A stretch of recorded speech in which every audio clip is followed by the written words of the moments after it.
Hi, this is Joe with J. Alexander Roofing. I'm here at the Wilcox residence on the corner of Liberty and Union Street in Arlington, Ohio. I'm here today performing a video inspection of the roof. I'm also going to take measurement for purpose of estimate. All right, I was called out here by the homeowners. They just got a new roof put on, I believe December of this year, or December of last year, or January of this year. I think it was actually after the holidays. So, fairly new roof, not even, much more than half a year old is what it sounds like. So anyway, they've been experiencing some leaking. They can't get the old contractor to come out here, so they asked me to come out to inspect, and that's what I'm doing right now. Okay, first of all, so it's more amplified on this lower section. It's the same detail though in the upper section. So I'm gonna briefly talk about that. But basically, they're experiencing leaks all around this eave. So a couple different things. A, the pitch on this roof is hardly enough for shingles. I probably would have installed a flat roofing system, probably a TPO or rubber or an EPDM rubber. They're past that point. They had the shingled system, so I guess if you're gonna do that, you gotta make sure you do it right. And as you can see here, there's no dripping. What they did is they custom bent some type of flashing down there. And as you can see, I'm gonna go to this upper section, show it to you more. What's happening is pretty evident. So what happens is, since it's just a man-made system with no thought process put behind it, water is just running right down the face of this. So it runs down the face of this, and especially on this flat part, it travels right back and it gets behind the fascia. That's why they're experiencing so many leaks down there in that particular area. And then, once again, just to touch base on this flashing, water's going to run right down the face of this, and that's what it's doing on the eave especially. As you can see, there's exposed wood left all around here. So pretty much 360 degrees of perimeter flashing or stripping, whatever you want to call the stuff that they came up with. It's done wrong. It's not going to work. Water's always going to wear on this wood behind here. They could have at least caulked it as some type of a temporary solution, but water's always going to run on that, and it's always going to cause a problem. It's going to just slowly rot out the wood behind the aluminum fascia. Right here, this is almost a 100% flat roof. Not to mention, it's just an absolute cob job. There's old shingles left underneath it. They just tarred in on the siding. No flashing done. It's just there's more than one way to skin a cat when it comes to roofing, but this is a hack job. This is not done right. This is going to leak. They just, I don't know if that's decorative or the be-all end-all. It's going to leak eventually. There's penetrations through that. If there is metal roofing underneath it to match this, that's now penetrated with nails, it's going to leak. This whole spot around here, there's absolutely no step flashing in there. I popped some shingles up. So right now, these homeowners are 100% relying on just caulk. Just, blackjack is keeping the water out of this room right now. And that's not going to last. It's absolutely temporary. It's not done right. Once again, more than one way to roof this is not properly. Step flashing has to be installed. There has to be up behind this metal. If you can't get it behind there, they need to put some type of a covering on that parapet wall. Come around here, this chimney. I'm sure they were told they're going to reflash the chimneys, which, they put up some kind of a smoke screen. Seems like there is some step flashing underneath here. I'm not sure what the pan flashing is. I don't want to take apart the chimney too much. They did not curse in this brick though, so essentially, once again, you're just relying on caulk. What they did was they bent metal around it, made it look halfway good, but they did not take a grinder and curse into this chimney. I peeled some of the caulk off, which I'm going to replace, and right now it's just it's a smoke screen. Caulk is holding water out of this chimney. So once again, when the caulk wears out, which it will far before the roof, it's going to leak. That's not done properly. Come around here, kind of more just the same stuff. This drip, this is the most troubling part for me. As a professional roofer, you can see that water is just slowly working down there. It's not running in any gutter, which the gutter's not the previous roofer's fault because there's no gutter there.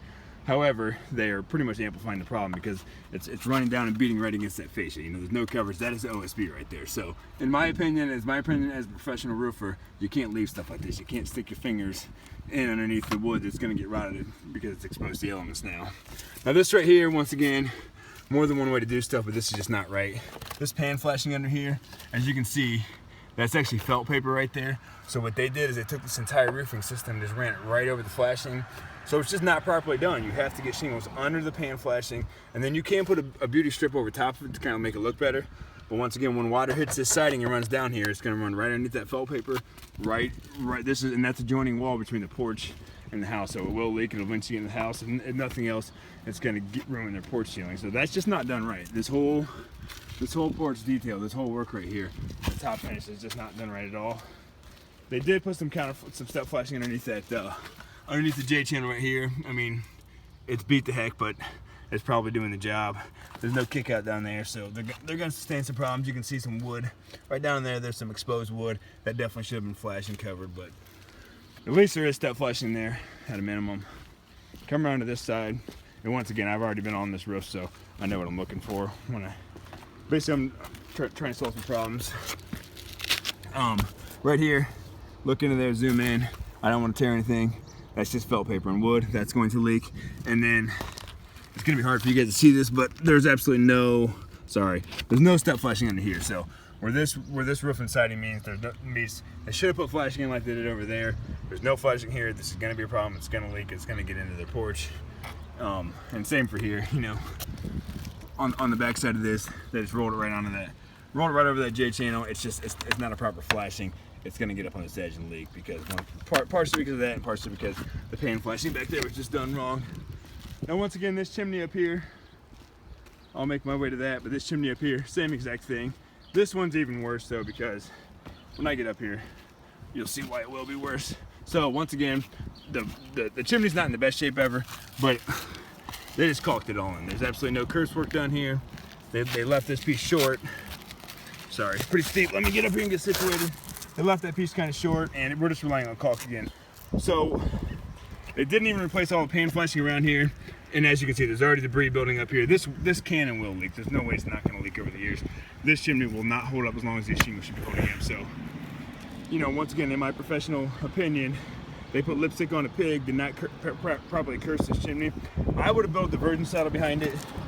That's not mandatory that they do that, but I mean, what they did here, I don't want to tear the shingles up, but they basically have old flashing underneath there. This is just one piece of metal stuck on there, and it's not even cursed into the chimney, so it will leak. It's not done right. It's going to be an issue. And then there's a lot of this, and this is a brand new roof. Look how busted up it is. Ridge cap, shingle down to the fiberglass mat. Fiberglass mat right there, fiberglass mat right there. There's fiberglass mat right there. And this is just me skimming over this roof. Fiberglass mat again. I'm pretty sure they told me this was put on in January, so it's probably a cold weather application. The shingles could have been sticking to each other. We're all busted up right there. It's just not in good shape, but it's not really acceptable. Better care should have been taken, I guess. The shingles are all busted up. It's brand new. This roof cost them $25,000, roughly $1,000 per square, I'm guessing. And you know, it's just not in good shape. No ventilation installed up here. They did cut the end shingle over ridgement right there. So as long as it's cut out, that's done right. Who knows what's cut out? I'll inspect that later. But you know, right here, they left this, once again, brand new roof. They paid 25 grand for it. Give them some ventilation. That's my opinion. It should be I'm guessing for the shingle. I don't know what kind of shingle this is for sure, but I'm guessing the product, if you want any kind of coverage or manufacturer warranty, you should ventilate the roof. That's kind of roofing 101. So once again, Joe J. Alexander Roofing. I'm gonna look around a lot more, but as you can see, not the best application. Oh, I do want to show one more thing. This is kind of speaks to things they did not do. So this boot over here is a new boot. However, that's a B vent. That's a hot water heater. They get hot. We don't recommend. I'm not sure what the exact specifications or if there's, you know, there's no code around here, but you know, we don't put the rubber gasket on something getting hot. It's a B vent. It's a hot water vent. It should be a metal boot on it with a storm collar, silicone in after that, or we use basically like plumber's dope. It's a high grade basic sealant that would go around a storm collar. And down here, so to me that's not right.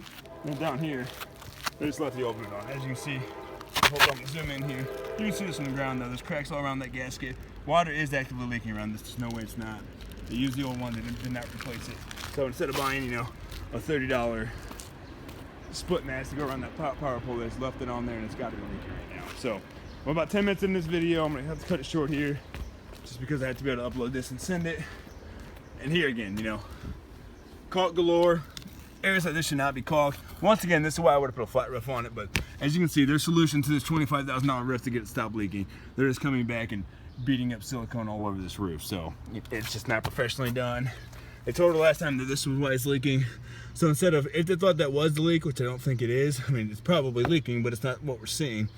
Instead of, you know, properly flashing it and getting a boot around it somehow, they just smeared on silicone. I would have closed this whole thing in, boxed in, kept this out of the weather, so that way it's just penetrating up through there. And you know, once again up here, sloppy, more silicone, just pretty much the solution for them. Joe J. Alexander Roofing performing a video inspection, and that's pretty much gonna do it. The rest of it's just, you know, kind of careless workmanship and does not look the best in places, things like that. So that'll pretty much do it. Thank you.